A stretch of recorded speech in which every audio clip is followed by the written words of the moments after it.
Good morning. Today is day 10 and my first day of juicing. So, as you can see, I woke up this morning, I was super excited, curled my hair, kind of got ready a little bit. I feel like it's a celebration day. But here's my juice. So good. But it feels so sweet. It took me about half an hour, maybe 40 minutes to drink this much of it. And when I was first drinking it, it was way too sweet, way too sweet. And it only had half of an apple in it. And I actually dumped out about 3/4 of it. And I filled it up with just celery and zucchini juice. So at this point, it is kale, maybe like a 1/4 apple, celery, and zucchini. So that's what's in there. And it tastes delicious, but still a little too sweet for me, which is crazy because there's only like a 1/4 of an apple in it, but it's still really, really good and it's nice. I can right away feel more strength in my muscles. I mean, almost instantly it feels like. So that's awesome. I think I'm actually going to try to do like a little walk today and light walking. I don't want to overdo it, but I definitely feel like I need to get out of here and move around. So today I promised I would talk about refeeding schedules. So I'll first talk about the traditional way that you refeed, and this is the way. So there are two MDs here. There's Dr. Peter Sultana and Dr. Michael Clapper, and they have different refeed schedules. Dr. Sultana does the more traditional refeed schedule, and so I'll talk about that first. So the way that it goes is for every week that you fast, you do 1 day of juice, 1 day of raw, and then 1 day of steamed, 1 day of grains. So on these days, it's not that you can only have raw, then you can only have steamed. On the day when you have steamed, you can have steamed plus raw, plus anything that you could have before that. So you keep adding on gradually. So by the time you get to grains, you can have grains plus steamed plus raw, and so on. And then the last thing you would want to add in is nuts and seeds. So that's how it goes. So let's say you did 2 weeks of fasting, then you would have to do 2 days of juices, 2 days of raw, 2 days of steamed, and so on. So, and in the traditional way, your 2 days of juices would be fruit juices. So you would start, here you get 4 juices a day on days when you're juice fasting, every 3 hours. So you get one at 9, 12, 3, and 5. And here you start off with a watermelon celery, and then you get a green juice, which would be like a celery, cucumber, spinach, an apple. So it still has that fruit in there, so it's sweet. And then you get that also at 3 o'clock, and then for 5 o'clock you get the same thing, except instead of apple you get carrot.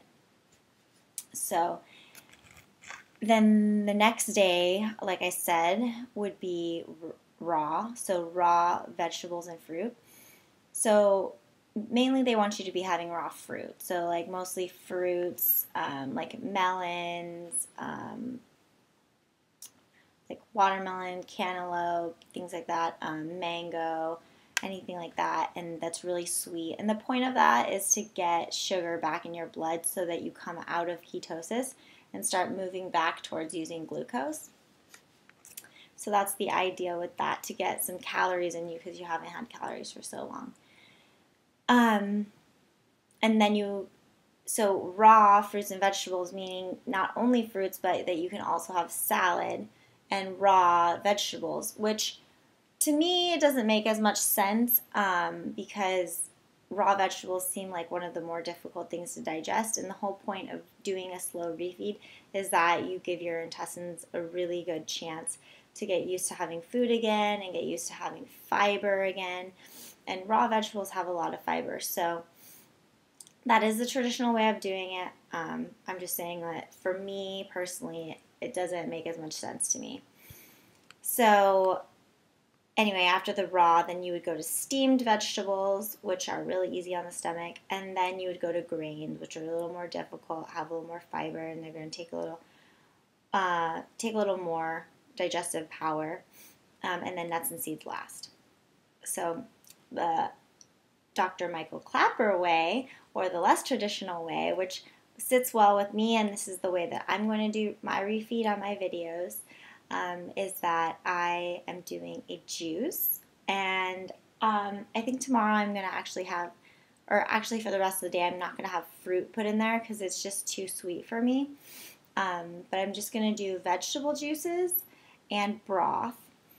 And then for my second day, instead of doing raw, I'm going to do steam. So I'm going to switch my raw and steam day. So I'm going to go from juices to steamed, just steamed vegetables, and then to raw fruits and vegetables, because I feel like the raw fruits and vegetables are, well, the raw vegetables are a little more difficult on your stomach. So I'm going to wait for my third day to do those. And then my fourth day, grains and so on, like that, seeds last. So that's how you do a refeed normally. And I'm going to go through my refeed process with you guys, just in case anybody's like wondering. And I'll tell you how the working out goes and how long it takes me to get my muscle strength back. Because sometimes that is a problem that people, well, not a problem, but people are always like, oh my God, I didn't realize how weak I am. You know, I used to be able to run 10 miles before I came here, and now, you know, I can't even, like, speed up to cross the street. So I'll let you know how all that goes for me. My end weight today was 113.8. So I lost about a little over 11 pounds in my 9 days of fasting. So I expect to gain at least 3 to 5 pounds back. And maybe I won't gain that back before I leave, but most people gain at least 5 pounds by the time they're home and eating and doing their normal routine. And that is if they're trying to stick to this diet as much as they can. So normal routine meaning daily life, but still trying to stick to a healthy diet. So I'm going to keep making videos so that you can see how my recovery goes, because to tell you the truth, refeeding and the way that you diet and live afterward is really, really the most important part of all of this. My cholesterol dropped 40 points, as you know, and I talked about in my earlier videos, and that's really great, but I can't expect it to stay that way if I just go back to eating meat and go back to living my life the way that I was, which I do not plan on doing. And after being here for a month, I feel like it's going to be a little hard to want to even do that. Like, I mean, I want to go home and keep eating and living this way because I feel great. And like I said, my mood is so good, and I just like the way I feel right now. So I'm going to try to stick to this as much as I can. And if you want to follow me along my journey, that would be great. So that's it for right now, I think. I'll let you know how it goes.